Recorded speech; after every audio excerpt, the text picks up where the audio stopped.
It is important that we not reverse marriage equality, that we not reverse Roe v. Wade, that we stand.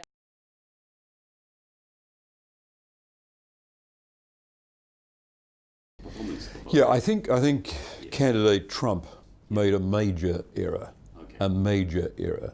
When he said he may not accept the results of the election, I think he showed to a lot of Americans his lack of readiness to be president. His lack of readiness to be president. Because I think Americans expect any major party candidate for president to live with the result of the outcome.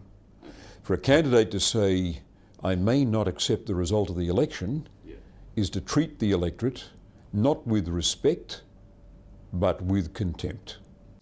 I think in this last debate, she played it safe. And because all the polls put her ahead, that was the right strategy. That was the right strategy. She could risk being a little bit boring because her competitive advantage over Trump is that she's safe. She's safe. She's reliable. She's got the competence and the temperament to be a president. So to be a little bit boring did not cost her any votes. I think she'll win. She's ahead in the national polls, and if a candidate is leading as much as she is leading in the national polls, then the states that are swinging, the close fought states, the battleground states, will tend to fall in favour of the candidate who's leading in the national percentage vote. Yeah, I think it would be a disaster for the world were Trump to become president. I'm very focused on the relations of Australia and China, and that of course raises the question of how well China and the United States conduct their relationship. Australia, like every other nation in Asia, wants there to be a good working relationship between China and the United States. That's our dream.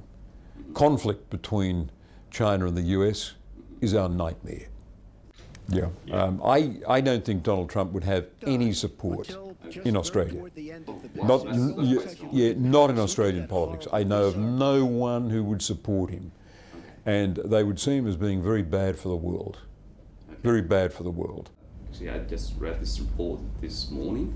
It's published by a mainstream media. It's about saying that they found that the Chinese people are oddly interested in Donald Trump.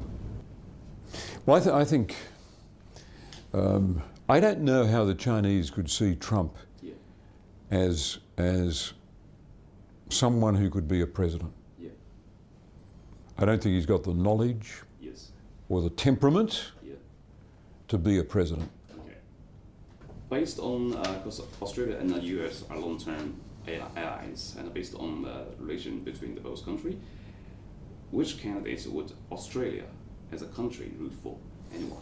I think Australians like the Clintons. I think Australia would see Clinton as being a serious president. But they would hope, Australians would hope that she'd want to cooperate with China rather than contain China. Because Australia is very economically engaged with China, but we've got a fond relationship with the United States, and a treaty relationship, and we look to America for our security. Like what Donald Trump said today in the debate, said that if he's elected, he's going to renegotiate with all the allies, with Japan, with South Korea, with probably Australia, like we are protecting you, and please help us out in an economic way. So what does it mean for Australia or for all the Asian Pacific? Well, I think Australia would tell him that we play our part in the alliance,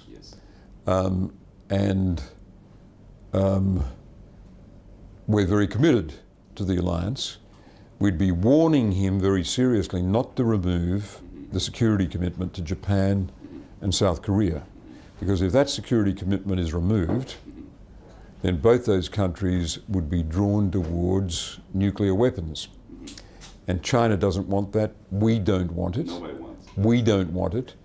The one thing that stops Japan and South Korea from developing nuclear weapons in response to the threat, the real threat from North Korea, one thing that stops them is the American security guarantee. If that's withdrawn by President Trump, then there'd be politicians in Japan, in South Korea, who would say, we need our own nuclear weapons. Okay. Terrible. That would be terrible. Yeah, that's it. Thank you. Thank you so Good, much. thank you. Okay.